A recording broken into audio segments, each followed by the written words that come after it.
అందరికీ నమస్తే. జీవితంలో బతకడం వేరు, తనకు నచ్చినట్టుగా ప్రపంచానికి మెచ్చేట్టుగా, విశ్వమే మనల్ని దీవించేట్టుగా, ప్రకృతి మనల్ని ప్రేమించేట్టుగా జీవించడం వేరు.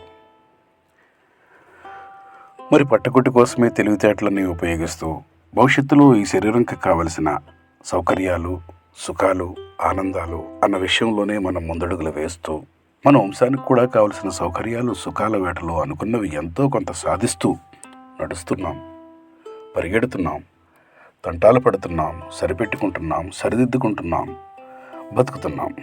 కానీ జీవిస్తున్నామా? అదే మన అంతరంగంని అడుగుదాం. మీకు నచ్చినట్టు, అందరూ మెచ్చేటట్టు, విశ్వం దీవించేటట్టు జీవిస్తున్నామా అని పైకి ఎలాగోలాగ మాట్లాడేస్తున్నా, ఏదో ఒక ఆన్సర్ ఇచ్చేస్తున్నా, లోపల అంతరాత్మ మాత్రం మనకి తెలియజేస్తుంది మనం ఎట్లా జీవిస్తున్నాము అని.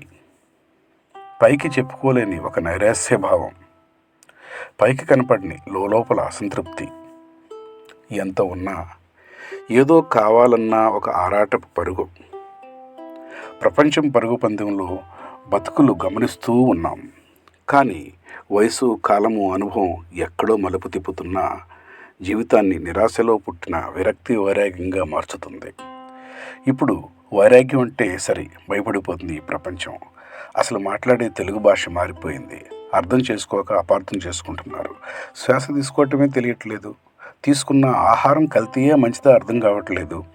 ఇల్లు శుభ్రం చేసుకోవడం, ఒళ్ళు శుభ్రం చేసుకోవడం తెలుస్తుంది, కానీ మనసు శుభ్రం చేసుకోవడం మాత్రం ఏదో పెద్ద పజిల్లాగే ఉంటుంది. మెట్ట వేదాంతం అందరం మాట్లాడేస్తాం, కానీ ఆచరణలో ఎంతవరకు పెట్టుకుంటున్నామో కూడా మనతో మనం మాట్లాడుతూ సమయం నిజాయితీగా పెట్టుకుంటున్నామా అన్నది ఒక్కసారి నిజాయితీగా మనలో మనం ప్రశ్నించుకోవాలి.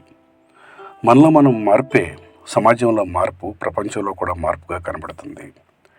విశ్వం చేత దీవించబడుద్ది, ప్రకృతి చేత ప్రేమించబడుద్ది. సదా ఉండే ఈ భావం ఈ తెల్లవారుజామున మీతో పంచుకుంటున్నాను. మీరంతా నేను అనుకుంటున్నాను కాబట్టి.